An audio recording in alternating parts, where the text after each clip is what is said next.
Hello and welcome to my human design channel. Today we're going to be looking at how to read a human design chart.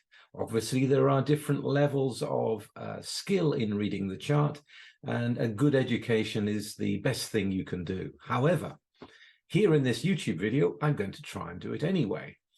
My name is Richard Beaumont. I've been in human design for 25 years, and 20 of those I've been training professional analysts in exactly this: how to read a chart, how to get to the true meaning of the design of someone by seeing this two-dimensional image. So today we're gonna go over some of the terminology so that you have a handle on it. The first thing I'm going to start with is type. There are 4 types of human being: the generator, the projector, the manifestor, and the reflector. The generators are here with an open and enveloping aura. Each of them have their own aura. The projector has a focused and penetrating and absorbing aura. They're really there to guide others, and they can penetrate into the auras of other types. You have the manifestors, which isn't like that at all. The manifestors is a closed and repelling aura. You know, manifestors are just here to get on with what they do, and they don't want to be stopped. So you can't really sense, even projectors can't get all the way into their aura to sense what they're about to do. And then we have the reflectors, which have a kind of Teflon coated or non-stick aura, where the influences around them are not designed to stick to them, so they can keep on moving and taking in the energies and what they're to assess and judge what they're taking in. Each one of these types has their own strategy, and the strategy is the beginning of the real practical side of human design. I mean, human design is this mixture of esoteric and scientific truth put together in a synthesis which is absolutely perfect. But it's no point getting all the knowledge if you don't use it in your life. So strategy is really one of the most important things. And for generators, generally speaking, the strategy is to respond when there's something in the life force that rises to something from the outside. So it will be a if it's something for you, or a if it's not, the retreat of the energy. And if there's no movement at all, there's no energy moving through the body, there's no sounds coming from the body in the response or lack of it, then it's a no. There's got to be a powerful response. This is what you're waiting for as a generator. Even if you have a different way of making decisions, it is still something that is the primary thing. Do I respond in the moment to something that's coming from outside of me? When you're dealing with the projectors, their strategy is to wait for the invitation, to wait for the red carpet to come in front of them, to wait to someone to ask them, would they like to? And they can say yes, or they can say no. They're looking for recognition from the other. If they try storming through their life like a generator, they're just going to get exhausted. They're going to meet resistance. They're not going to be seen. They need to be seen and recognized and invited, and that is their essential strategy. With manifestors are uncontrollable, okay? Manifestors don't really have a natural strategy. The best Ra could give to them, and he was a manifestor, was a strategy to inform those you're going to impact with what you're about to do before you do it. Before you do it. And in that way, because people can't sense through their closed and repelling aura, people can relax a little. At least they know what the manifestor is going to do because the manifestor is informing them. It helps to reduce the resistance of the manifestor moving through their life. And the final one is the reflector. Well, reflectors are types that have no color in their chart, no fixed center. I know we haven't got to the centers yet, but what to do? Their chart is full of white, and in that sense, they haven't got a instantaneous strategy. They're here really to wait through their entire cycle of a moon cycle. They are moon people. So 28 days, to really ponder upon something until they come to that level balance where they go, yeah, I'd rather do it than not do it. When we come to another part of this, so we've had the type, we've had the different auras, we've had the different strategies, and now we come to the authorities. There are 8 different authorities, and that will depend on which of those squares and triangles you have colored in your chart. In the example that we've got here, it is a manifesting generator, so it's going to be responding in the moment, the energy moving, that is their authority. There is no other influence from other authority-making centers, so very straightforward. If the generator was to have a solar plex colored in, then their authority would be the emotional authority, because that emotional energy is something that takes time to move for clarity to come, and that would then be the primary authority. And there are others that you can find on my site. All the authorities are listed there. So authority is really about how you make decisions. What is your authority? What is it inside you? Or how can you know when a decision is correct for you or not? And you certainly need to know your authority. You'll see it in the chart. When you download a chart, it will tell you what the authority is. We have also the signature of the type. The generator type is here to basically be satisfied in life, to use that life force in a way that can be really, they can build their life from the use of it correctly, following their response, building their life. If they don't get to satisfaction, they get to frustration. And there are a hell of a lot of frustrated people out there who are not using their energy correctly because they're not doing work that they really love, that really suits them. If we look at the projector, they are here for success as a signature. It's either bitterness in not being seen, not being recognized. No one's seeing me, no one's taking notice of what I'm saying. These people designed to guide, to penetrate into what's going on with other people. And if they're not listened to, it is this bitterness. It is this, I have to watch these fools going around doing things that I could help them with, but they don't listen. So it's bitterness or success when they are recognized, when they are listened to, when people come to them and say, can you help me? That's a success, to be able to guide others into a successful life and thereby having themselves have a more successful life. The manifester, as I said, the uncontrollable manifester, what's their signature? The negative side of them is going to be anger. Raw energy, wanting to go out there and manifest something. The 3 types, it can be the root energy, which is this pressure to get something done, or it can be emotional, waiting out the emotional wave, or it can be willful in terms of the motor getting to the throat through the will. So energy has to get, a motor energy has to get to the throat for the person to be a manifester. And it's basically, if they can't, they're angry. If they can, then they're peaceful. The signature is peace. To see a peaceful manifester is an astonishing thing. I was very lucky in my career to see a newborn manifester child sleeping. I've never seen anything so peaceful in my whole life, until he wakes up, of course, and then then screams the house down. But still, this is the polarity in the manifester. With the reflector, it's really about their signature being surprise.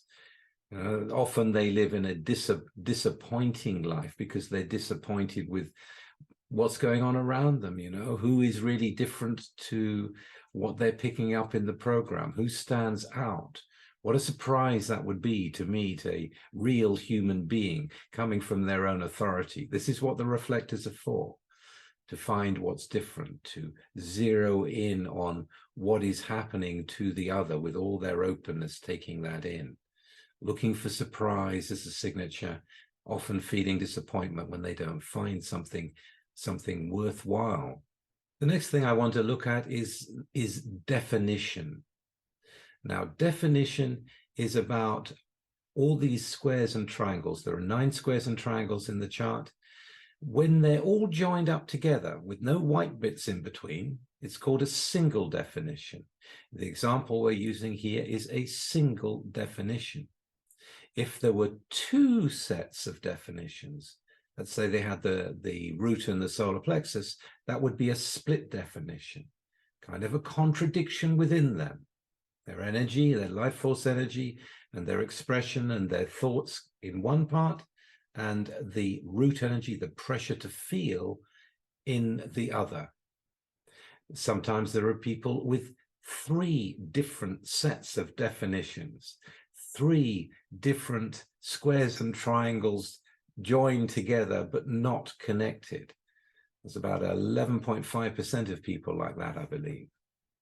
The rarest of all definitions is going to be the quadruple split.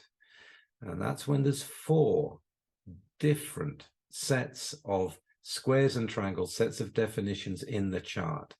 And that's the rarest of all. I think it's about 0.56% of people are a quadruple split. It's almost like having 4 different sides to you, not connecting until they do, and then they connect with that, but not with this. It can be quite confusing. All these, there's information on all these in video form and in audio form on my website. And now we come to profile. Now, profile is, this is how I got into human design, finding out about the profiles. There are 12 profiles, just as there are 12 sun signs in the human design system. So the profile is really the costume that you wear. It's amazing how people can recognize themselves in the costume. Just as in astrology, you know, I'm a Capricorn in astrology, and people go, oh, you're a Capricorn, you've got this and this and this. You know, it's a generalized costume, which will always be the case. There will be other things happening through the life, other costumes come over that during the big cycles, but fundamentally, that is the way that you're designed to be. So in this case, and in my own case, I'm a 1-3. If you look at those list of numbers, the black and the red list of numbers, if you go to the top of the black list of numbers, you see a 1, or you see a 34.1. So that after the dot, it's the 1. And on the other side, you have after the dot, the 3. So 1-3 profile, 1 of 12. And they have meanings. Obviously, the first line is an investigative line. Again, all the resources for the videos on the lines and the profiles are on my website. But you can see, and they'll be in the descriptions below. But you can see investigation, going deep, seeing where you're weak, investigating it, becoming strong where you're weak, becoming a specialist in the things that you really love to look into. And the third line, the trial and error, the making and breaking of bonds, the adventurous one that will have a go and discover things, or it'll all go terribly wrong and then they'll have to pick themselves up and have another go. This that's the side of the third line. So the 1-3 is going to be involved in those general themes their whole life. Very important profile. There's a good audio resource on profiles, as well as my own videos on the website. Okay, if you look at the chart that I've got up there, you'll see Incarnation Cross, the sleeping phoenix. Now, what does that mean? That means that each one of us is born on a cross in a way. We have a theme of purpose that we arrive with in this body.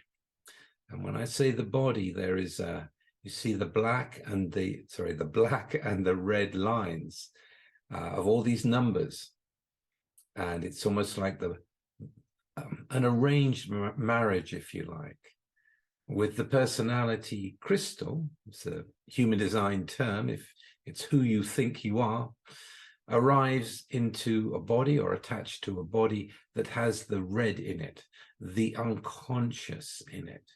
So we are kind of attached to a body here to be a witness, but that's another story for another video. The main thing is the black and the red in those top two gates at the top of the chart. That makes up the Incarnation Cross.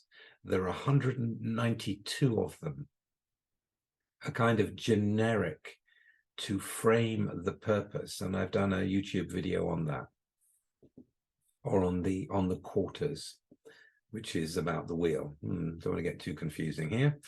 So the Incarnation Cross is like a generic, you can get some idea of what you're here for. For example, I'm the right angle cross of laws. So I'm here to, I could have done many things. You know, when I ran a Mind, Body, Spirit magazine, I was, in a way, I was choosing what was coming into the magazine. I was saying, okay, this, but not this. And here in my current stage, I'm telling you about the laws of human design. I'm telling you, well, it's like this and like this. This is the way it is, from my investigation, from my 25 years of going deep.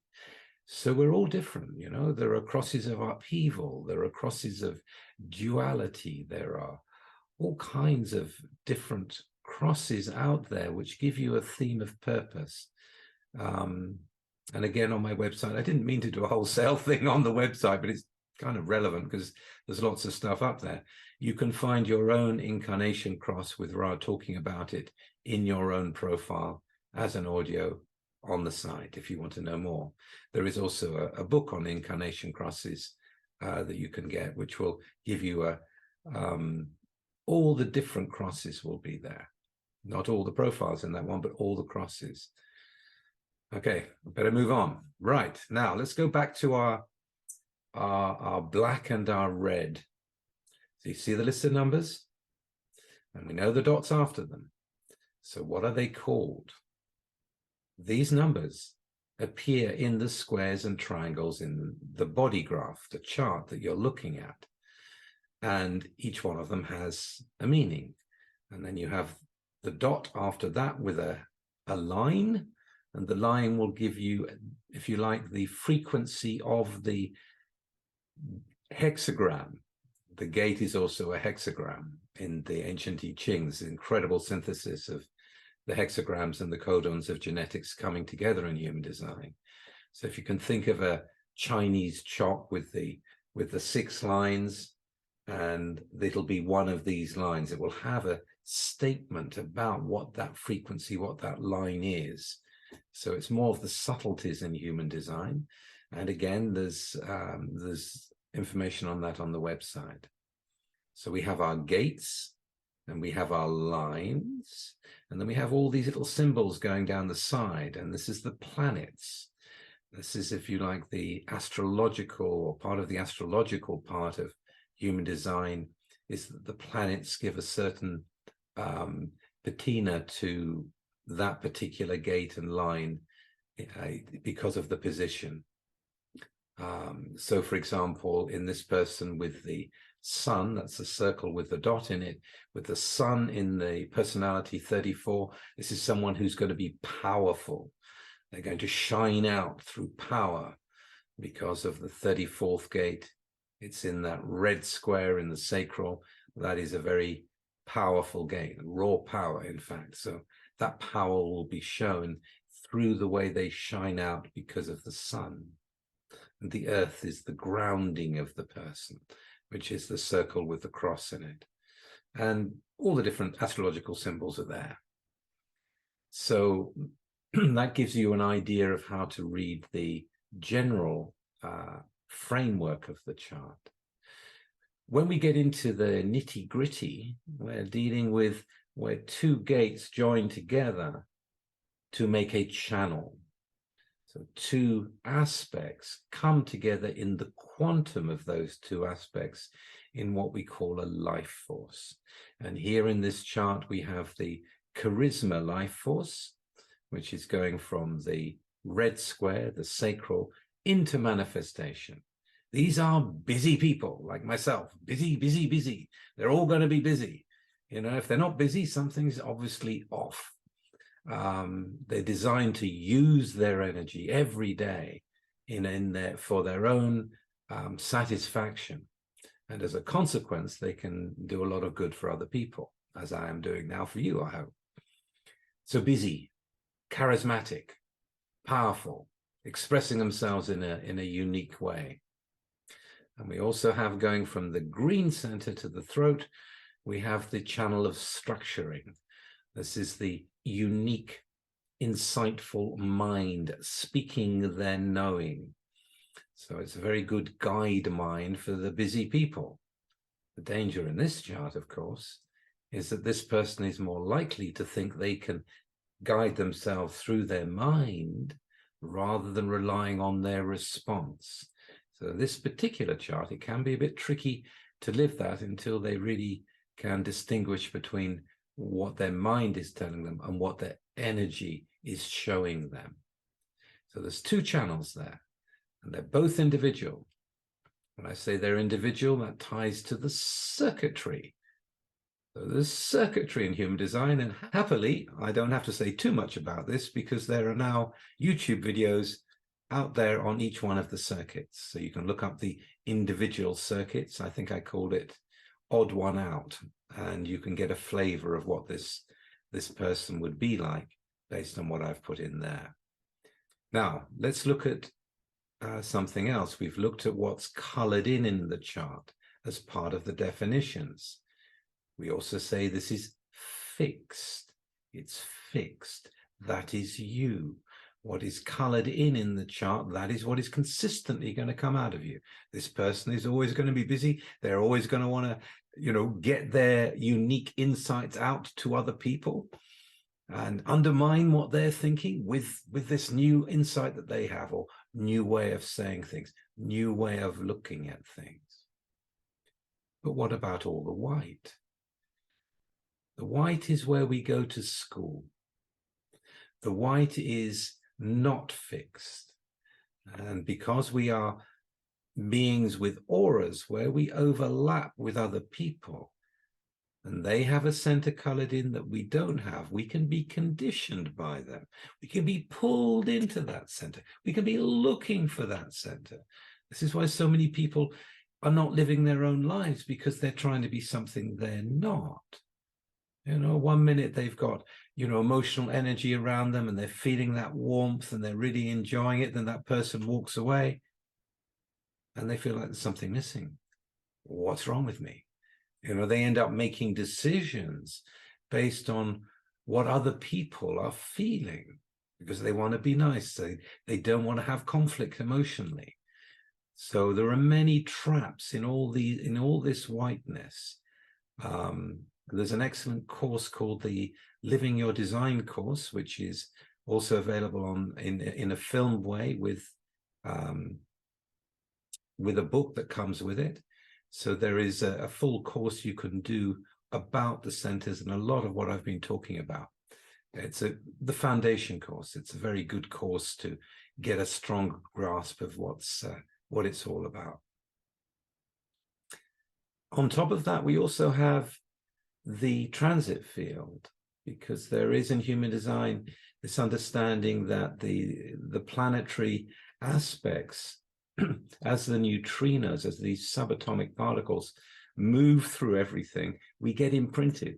You know, gates come through and suddenly it's in the transit field and we think it's us. So confusion can come from that. In order to help everyone, I've created something called the Daily Impact, which will tell you every day.